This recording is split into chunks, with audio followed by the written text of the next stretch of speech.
Olá pessoal, então hoje eu vou estar demonstrando como que se utiliza o software AVL. Então a primeira coisa que você precisa fazer é setar os parâmetros geométricos. Existe esse arquivo .avl, que é onde você colocar esses dados.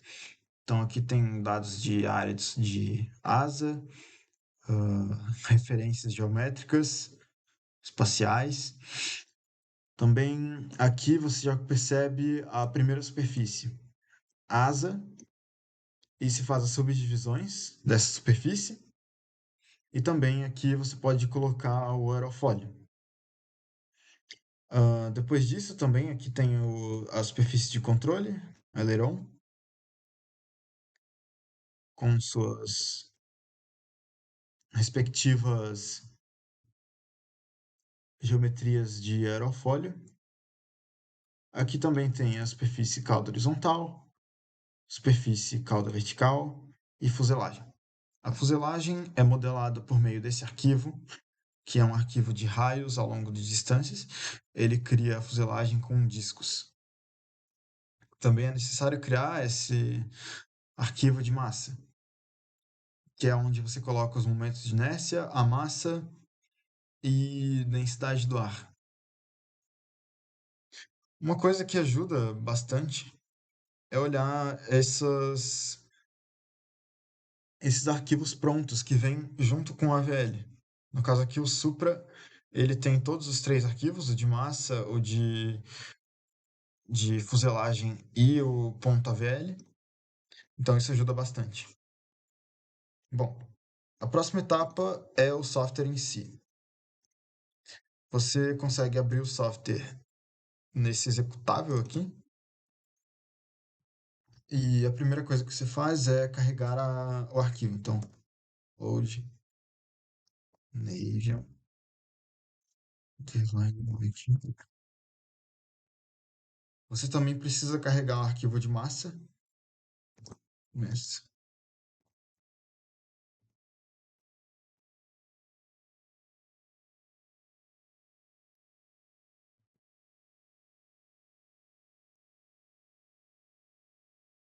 Aqui está o arquivo de massa, com os momentos de inércia. E após isso, você já pode começar a executar o programa. O mais importante que é esse opera. Você consegue visualizar o avião, inclusive, nesse G. Ah, bom, você precisa executar o run case, então é X, executou. Aí você pode escrever ST, ele já tira as derivadas. Aqui estão as derivadas.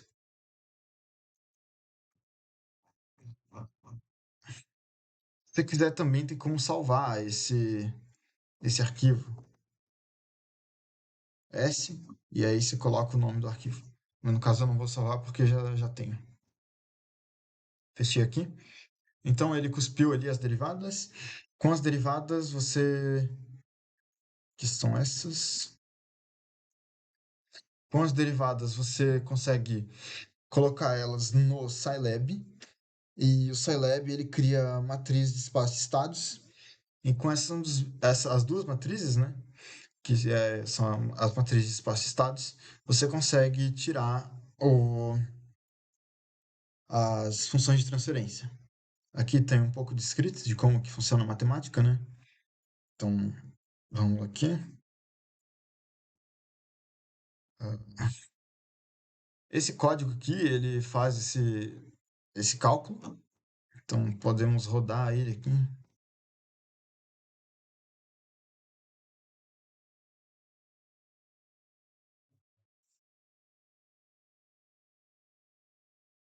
E esse aqui também executa o cálculo. E ele dá as funções de transferência no console. Então, as funções de transferência são essas. Opa, aqui. São essas. E aí você pode utilizar essas funções de transferência no Xcos. O Xcos é esse ambiente aqui dentro do Scilab. Então ele te dá essa paleta aqui e você pode brincar aí com ele nesse ambiente aqui. Então, isso aqui é um sinal, é o doublet. O sinal entra nessa função de transferência e você consegue ler ele com esse scope aqui. Vamos executar aqui. Ah, não, tem que fechar primeiro. Vamos executar. Então aqui está o do aileron, se não me engano. Aqui está do profundor.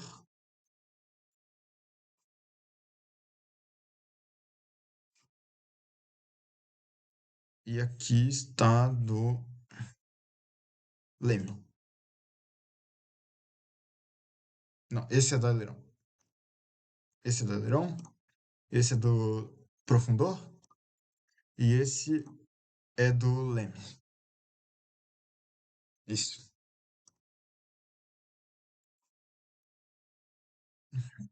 Voltando para a apresentação aqui, você consegue a resposta em tempo real, né? Então você gera esses gráficos e, por fim, é possível comparar essas respostas com o manual do Navion, que foi disponibilizado pelo professor na descrição do trabalho. Então, a análise que eu fiz aqui, nos períodos, você consegue ver que eles têm alta fidelidade. Então, o AVL consegue prever bem esses parâmetros e se mostrou como uma ferramenta relativamente boa para uma fase inicial e até que avançada de projeto. Você vê alguns probleminhas, aqui no caso, um problema que teve foi com uma derivada específica, o CN-beta, que ele estava instável, que pode se notar aqui, CN-beta, com a fuselagem ele tinha ficado negativo, então estava instável. E aí, no caso, eu dei um override e coloquei sem fuselagem, que é bem próximo ao experimental. Bom, a demonstração era isso. Espero que tenha ajudado aí. E até a próxima.